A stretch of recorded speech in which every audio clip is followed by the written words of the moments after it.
सभी को राधे कृष्णा। मैं सुमन राय उपस्थित हूँ आप लोगों के बीच एक नई वीडियो के साथ। ज़्यादातर लोग इस भ्रम में रहते हैं और ख़ास करके वो लोग जो अपने पार्टनर के प्रति काफ़ी वफादार होते हैं।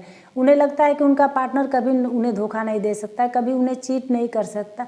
ठीक है, आप विश्वास करिए, अच्छी बात है विश्वास करना, क्योंकि ये विश्वास ही है जो रिश्तों को मजबूत बनाता है और ज़िंदगी जीने का संबल देता है। पर आपके सामने जो गतिविधि हो रही है ज़रा उस पर भी गौर करिए, क्योंकि समय रहते ही जो सचेत नहीं होता वो बाद में पछताता है और बिल्कुल वो खाली हाथ रह जाता है। तो वो कौन सी गतिविधि है जो आप आपके हस्बैंड की, आपके पति की बदल गई है? तो कैसे जाने कि पति धोखा दे रहा है, हमें चीट कर रहा है? तो आगे बढ़ने से पहले अगर चैनल पे पहली बार आए होंगे तो चैनल को सब्सक्राइब करके रख लीजिएगा और बेल आइकन को भी प्रेस कर लीजिएगा, ताकि जब भी मैं वीडियो डालूँ आप लोग को नोटिफिकेशन मिल जाए और आप देख पाएँ। देखिए, रिश्तों में विश्वास के साथ साथ थोड़ी सतर्कता भी बरतनी चाहिए, क्योंकि अगर विश्वास पे थोड़ी सी खरोच आएगी तो आप ठीक है उसको ठीक कर सकते हैं, मरहम लगा सकते हैं। लेकिन अगर विश्वास पूरा ही टूट गया तो आप कुछ भी नहीं कर सकते और अब आपको दर्द भी ज़्यादा होगा। तो मैं आपको कुछ ये टिप्स बता रही हूँ जिससे आप ये जान सकते हैं कि आपका हस्बैंड आपको चीट कर रहा है, आपका पति आपको धोखा दे रहा है। जैसे कि तो सबसे पहले तो इस नए दौर में मोबाइल को ही ले लेते हैं। अगर आपका हस्बैंड अपने मोबाइल का पासवर्ड आपको बताए नहीं, अगर बाई चांस किसी तरह से आप अगर जान जाओ उसका पासवर्ड, तो वो फिर से पासवर्ड चेंज कर दे। अगर उसके फ़ोन को हाथ लगाने जाओ तो वो चिल्लाने लगे, चाहे किसी का कॉल आ रहा है आप कहो कि उठा ले तो आपको कॉल उठाने न दे। अगर किसी का कॉल आया, आपके साथ वो बैठा है लेकिन वहाँ से उठ कर कहीं दूर जाके बात करे और बात करते हुए मुस्कुराने का अंदाज कुछ अलग हो, जो कि आपके साथ वो कभी न किया हो, और एक ही नंबर से ज़्यादा बार कॉल आए और आप देखो भी तो किसी पुरुष के नाम से सेव हो, जैसे ऑफिस का बॉस हो, चाहे कोई सहकर्मी हो, चाहे जिससे आप भी जानती हो उसके नाम से सेव हो, और उस नंबर से बार बार कॉल आए, तो आपको ये सोचना चाहिए कि कोई बॉस, चाहे कोई सहकर्मी, चाहे कोई भी एक दो बार कॉल करेगा, ठीक है काम के लिए करेगा, लेकिन वो बार बार क्यों कॉल कर रहा है? क्योंकि कई बार क्या होता है कि पति अपने महिला मित्र का कॉल किसी पुरुष के नाम से सेव कर लेता है। और हाँ, एक बात, अगर कॉल आए तो वो कोड वर्ड में बात करे, जैसे कि हाँ, ना, जरूर, क्यों नहीं, तो समझ जाइए कि जरूर कुछ न कुछ दाल में काला है। तो उस पर गौर करने की ज़रूरत है। दूसरा टिप्स है कि पति आपको मायके जाने की कुछ ज़्यादा ही छूट दे। आपके मायके की चिंता आपसे ज़्यादा उसको हो। हर कुछ महीने के बाद वो कहे कि जाओ अपने मम्मी पापा से मिलाओ, चाहे आपको घर से बाहर भेजने का बहाना ढूंढे, चाहे अपने दोस्तों के साथ मिलाओ, चाहे जाओ मार्केट चली जाओ, तो सोचिए कि ज़रूर कुछ गड़बड़ है।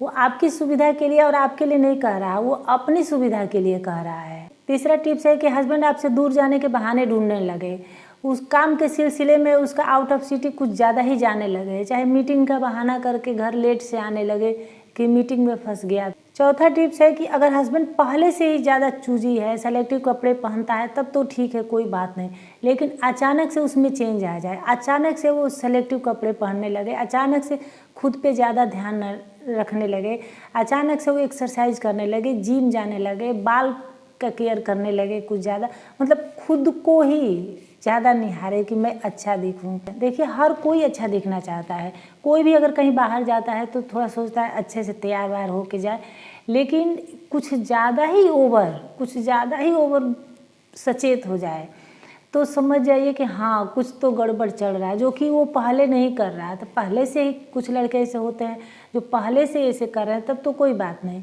लेकिन अचानक से शादी के कुछ साल बाद बदलाव आ जाए तब तो कुछ बात ज़रूर है। पांचवा टिप्स है कि आपको गिफ्ट कुछ ज़्यादा ही दे, आपको शॉपिंग कुछ ज़्यादा ही कराए, कि आप इसी में उलझे रहो, आप उस पर ध्यान न दो। क्योंकि औरत ऐसी होती है कि अगर उनको महंगे गिफ्ट मिल जाए, सामान मिल जाए, तो उसी में लगी रहती है, सामने क्या हो रहा है, पीछे क्या हो रहा है, वो नहीं सोचती समझती। तो पुरुष ये बात जानते हैं कि महिला को क्या अच्छा लगता है, इसलिए वो इंगेज कर देते हैं कि इंगेज रहो तुम और हम अपना काम करें। देखिए, कुल मिलाकर के मैंने एक बात नोटिस की है कि पुरुष बहकते जल्दी हैं लेकिन जल्दी ही वापस आ जाते हैं, लेकिन महिला जल्दी बहकती नहीं है, लेकिन बहकती है तो वापस नहीं आती फिर। तो पति को लड़ाई झगड़ा से नहीं, अगर प्यार से सुधारा जाए तो वो जल्दी ही वापस भी आ जाते हैं। तो देखिए, लास्ट में आपसे यही कहूँगी कि मेरा टिप्स ये ज़रूरी नहीं है कि सही ही हो, क्योंकि सिम्टम एक ही होते हैं लेकिन रोग उससे कई हो जाते हैं। एक ही सिम्टम है, पता चला कि कैंसर ही हो गया, पता चला कि अरे इतना चिंता कर रही है तो सामान्य सी एक बीमारी थी। तो ज़्यादा सोचना नहीं है। जैसे डॉक्टर को शक होता है, उन्हें लगता है कि लग रहा है कोई बड़ी बीमारी है, तो कई तरह के टेस्ट कराते हैं, दुनिया भर का टेस्ट करा के तब वो नतीजे पर पहुंचते हैं। उसी तरह आप भी सारे टेस्ट कर लीजिए, आप सब कुछ देखने के बाद ही नतीजे पे पहुंचिए, किसी के कहने पे मत पहुंचिए, क्योंकि शक की चिंगारी ऐसी होती है कि पूरी गृहस्थी जला करके राख कर देती है। तो उम्मीद है कि वीडियो अच्छी लगी होगी। अगर थोड़ी सी भी इन्फॉर्मेटिव लगी होगी तो लाइक, शेयर, कमेंट और सब्सक्राइब कर लीजिएगा। तो फिर मिलते हैं किसी नेक्स्ट वीडियो में, फिर किसी नेक्स्ट टॉपिक के साथ। तब तक राधे कृष्णा।